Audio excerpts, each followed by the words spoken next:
8월 2일 아침 저희들에게 주신 하나님 말씀 사무엘하 23장 1절로 7절까지 말씀입니다.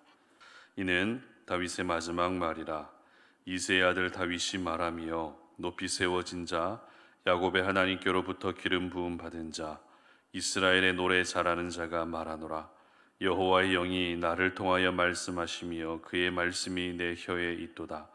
이스라엘의 하나님이 말씀하시며 이스라엘의 반석이 내게 이르시기를 사람을 공의로 다스리는 자 하나님을 경외함으로 다스리는 자여 그는 돋는 해의 아침 빛 같고 구름 없는 아침 같고 비 내린 후에 광선으로 땅에서 움이 돋는 새 풀 같으니라 하시도다. 내 집이 하나님 앞에 이같이 아니하냐. 하나님이 나와 더불어 영원한 언약을 세우사 만사에 구비하고 견고하게 하셨으니 나의 모든 구원과 나의 모든 소원을 어찌 이루지 아니하시랴. 그러나 사악한 자는 다 내버려질 가시나무 같으니 이는 손으로 잡을 수 없음이로다. 그것들을 만지는 자는 철과 창자루를 가져야 하리니 그것들이 당장에 불살리리로다 하니라. 아멘. 끝이 아니라 새로운 시작이다 라는 제목으로 오늘 아침 말씀 전합니다. 여러분 어젯밤에 평안히 주무셨습니까? 요즘 날씨가 너무 더워서 밤잠을 설치는 분들이 참 많이 계신데요.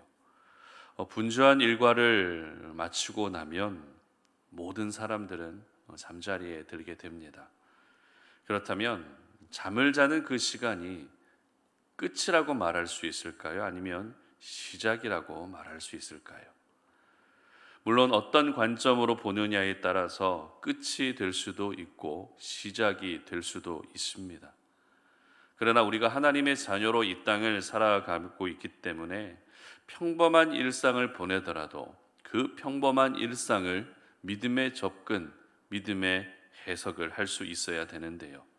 따라서 밤에 잠을 자는 그 시간은 하나님의 사람들에게는 하루의 끝이 아니라 새로운 하루의 시작이 되는 것입니다. 왜냐하면 잠을 자고 몸을 회복하는 것이 곧 다음 날 내가 살아야 될 또 하나의 삶의 시작이기 때문에 그렇죠. 오늘 본문인 사무엘하 23장의 1절 상반절은 이렇게 시작하고 있습니다. 이는 다윗의 마지막 말이라. 아멘. 성경은 분명히 다윗의 마지막 말이라고 기록하고 있습니다. 여러분, 마지막 말이라는 것이 어떤 의미입니까? 흔히 마지막 말은 유언을 가리킬 때 사용되는 단어입니다. 따라서 다윗의 마지막 말이 기록되어 있기 때문에 이제 다윗의 인생이 마지막을 향해서 가고 있구나. 다윗의 인생도 이제 끝이라는 시간을 향해 달려가고 있구나. 이렇게 생각할 수 있다는 것입니다. 물론 사무엘하 23장은 다윗의 말년에 기록된 성경은 분명합니다. 하지만 다윗이 곧 죽음을 맞게 된다는 것을 가지고 오늘 본문을 끝이라는 관점으로는 볼 수 없다는 것입니다. 왜냐하면 하나님의 사람들에게는 끝이란 없기 때문입니다. 아니, 더 정확한 표현으로는 끝은 곧 시작이기 때문에 그렇죠. 이렇게 생각할 수 있는 이유가 무엇인가 하면 분명 이는 다윗의 마지막 말이다라고 하는 기록 때문에 누구나 끝을 생각할 수밖에 없지만 다윗이 마지막에 남겼던 그 한마디 한마디, 다윗이 마지막에 기록하고 있었던 주옥과 같은 그 한마디 한마디의 모든 말씀은 바로 예수 그리스도로 세워질 영원한 하나님의 나라를 예언하는 말씀이기 때문입니다. 먼저 2절 말씀을 한번 보시기 바랍니다. 2절입니다. 여호와의 영이 나를 통하여 말씀하시며 그의 말씀이 내 혀에 있도다. 아멘. 다윗은 하나님의 영이 나를 통해서 말씀하셨다라고 고백합니다. 하나님의 영이 나를 통해 말씀하셨다는 것이 무슨 의미일까요? 바로 다윗은 이 순간만큼은 선지자로서 말씀을 대언하고 있었다라는 것입니다. 그렇다면 선지자로서 말씀을 대언한 다윗이 어떤 말씀을 대언했던 것일까요? 그 말씀이 바로 예수 그리스도로 세워질 영원한 하나님의 나라에 대한 예언의 말씀이었던 것입니다. 이어지는 3절과 4절 말씀도 보시기 바랍니다. 이스라엘의 하나님이 말씀하시며 이스라엘의 반석이 내게 이르시기를 사람을 공의로 다스리는 자 하나님을 경외함으로 다스리는 자여 그는 돋는 해의 아침빛 같고 구름 없는 아침 같고 비 내린 후에 광선으로 땅에서 움이 돋는 새풀 같으니라 하시도다. 아멘. 여기서 기록된 사람을 공의로 다스리는 자, 하나님을 경외함으로 다스리는 자가 누구일까요?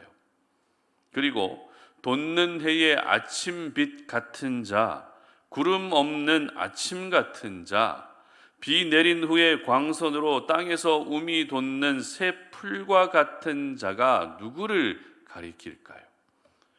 1차적으로는 다윗 자신을 가리키는 것이지만 이 말씀이 예언의 말씀이기 때문에 바로 우리 예수 그리스도를 가리키고 있다는 사실을 저희들은 쉽게 알 수 있습니다.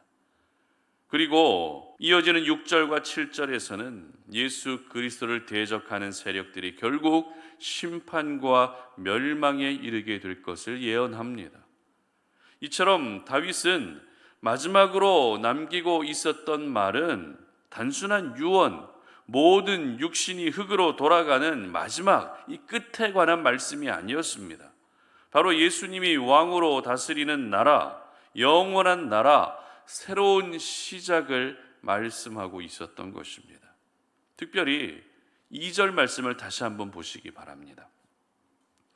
여호와의 영이 나를 통하여 말씀하시며 그의 말씀이 내 혀에 있도다. 아멘. 여호와의 영이 나를 통해 말씀하셨다는 것인데요, 여기서 저희들은 중요한 메시지를 한 가지 발견하게 됩니다. 바로 우리가 하나님의 영으로 충만케 되어지게 되면 끝이라는 그 시간 속에서도 새로운 시작을 기대할 수 있게 된다는 것입니다.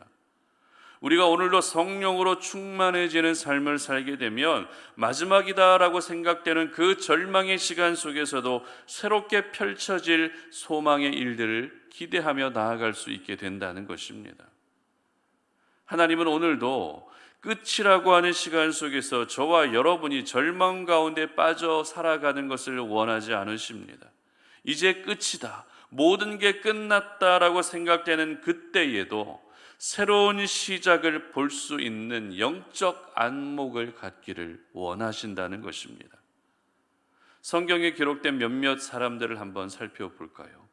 요셉은 형들에게 버림받았습니다. 그리고 애굽의 노예로 팔려가면서 끝장난 인생이 되고 말았습니다.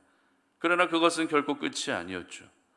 흉년으로 온 가족이 굶어 죽을 수밖에 없는 상황에서 그들을 구원하시기 위한 또 다른 시작이었던 것입니다. 모세는 또 어떻습니까?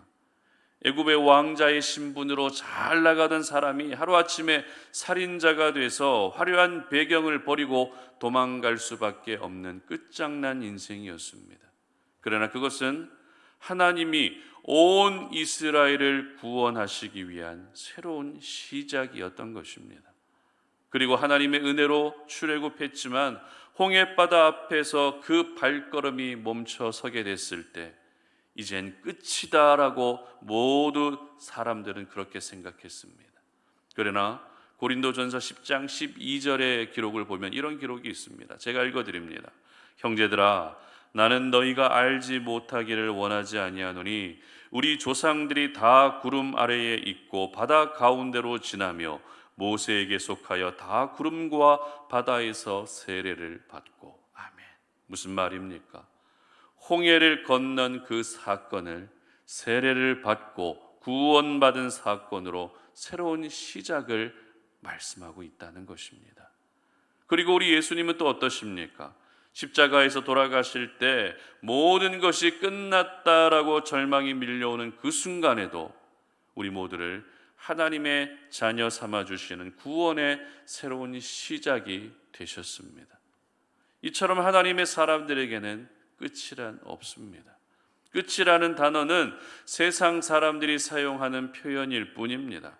하나님의 사람들에게는 끝이란 무엇입니까? 바로 새로운 시작인 것입니다. 그렇다면 여러분은 지금 어떤 끝의 상황에 계십니까? 어떤 부분이 마지막이라고 생각되십니까? 여러분을 절망으로 몰아가고 있고 여러분을 낙심케 하는 끝, 그 마지막이란 어떤 것들이십니까? 끝났어. 이제 모든 것이 끝이야 라는 말은 사탄이 가장 좋아하는 말입니다. 하나님은 저희들에게 끝났다라고 말씀하지 않으십니다. 마지막이라고 말씀하지 않으십니다. 하나님은 오늘도 저희들에게 모든 것이 끝났다라고 여겨지는 그 상황에서도 새로운 시작을 알리고 계십니다. 끝이라고 여겨질 수밖에 없는 그 상황에서도 새로운 시작을 의식하고 또 기대하라고 말씀하시는 것입니다. 특별히 오늘 보면 1절 상반절 말씀을 다시 한번 보시기 바랍니다. 이는 다윗의 마지막 말이라. 이는 다윗의 마지막 말이라. 이 말씀이 주는 또 다른 의미가 있는데요. 여러분, 사람이 마지막에 남기는 말은 그 인생에서 가장 중요한 의미를 담고 있을 때가 대부분입니다. 따라서 다윗이 마지막으로 남긴 말이었던 영원한 나라에 대한 예언의 말씀이 다윗에게는 가장 중요한 말씀이었다는 것입니다. 우리는 하늘에 속한 사람들입니다. 우리의 시민권은 하나님 나라에 있다는 것입니다. 이 땅에서의 삶은 잠시 거쳐가는 삶일 뿐입니다. 우리가 영원히 살아야 할 곳은 바로 하나님의 나라인 것입니다. 그러므로 오늘도 저희들은 이 땅의 일들에 매여서 스트레스 받고 괴로워하고 힘들어하면 안 되죠. 저와 여러분이 매 순간 의식하고 바라봐야 할 곳은 하나님의 나라이기 때문에 하나님의 나라를 바라보는 그 믿음으로 이 땅에서의 모든 어려움을 이겨낼 수 있어야 합니다. 여러분, 요즘 하루하루가 살기 쉽지 않으시죠? 신경 써야 할 일도 많고 날씨도 너무 덥고 아직도 해결되지 않은 일들이 많이 있기 때문에 참 많이 힘들어하게 되는 것이 요즘 우리의 삶인 것 같습니다. 그러나 여러분, 힘내시기를 바랍니다. 저희들에게는 하나님의 나라가 기다리고 있습니다. 이 땅에서 겪은 모든 고통과 슬픔과 눈물이 전혀 생각나지 않을 영원한 기쁨만 남게 되는 하나님의 나라가 우리 눈앞에 있다는 것입니다. 그러므로 하나님의 나라에 대한 소망으로 오늘을 살아갈 수 있었으면 좋겠습니다. 하나님의 나라에 대한 기대감으로 오늘을 버티고 견뎌낼 수 있었으면 좋겠습니다. 내가 누리게 될 그 하나님의 나라에 대한 사모함으로 오늘도 무너지지 않으시기를 바랍니다. 그래서 내가 서 있는 그 자리가 끝이라고 하는 자리라 할지라도 그 끝에서 시작을 볼 수 있으시기를 바랍니다. 내가 서 있는 그 자리가 마지막이다라고 여겨지는 그 자리라 할지라도 그 마지막에서 새로운 시작을 말할 수 있는 우리 사랑하는 모든 송탄 오륜의 가족들이 되시기를 주님의 이름으로 축복합니다. 함께 기도하겠습니다. 하나님 아버지, 감사합니다. 오늘도 이 아침에 주님 앞에 나와서 기도하며 오늘 하루를 시작합니다. 어젯밤에 우리가 분명히 잠들었을 때 그 잠든 그 시간은 끝이 아니라 오늘을 위한 새로운 시작이었음을 기억합니다. 하나님, 오늘 우리에게 허락해 주실 이 하루라는 하는 이 시간을 하나님이 원하시는 모습으로 하나님이 원하시는 삶의 방향으로 살아가기를 간절히 원합니다. 우리 모든 하나님의 사람들에게는 끝이 있는 것이 아니라 새로운 시작만 있을 뿐입니다. 마지막만 있는 것이 아니라 새로운 시작이 항상 우리 눈앞에 펼쳐진다는 사실을 잊지 않게 하여 주시옵소서. 그래서 끝이라고 여겨지는 절망적인 상황 속에서도 소망으로 일하시는 하나님의 나라를 기대하게 하시고 내 인생 가운데 펼쳐지게 될 새로운 시작을 사모하며 오늘도 승리할 수 있는 우리 모든 성도님들 되게 하여 주시옵소서. 감사드리며 예수님의 이름으로 기도드립니다. 아멘.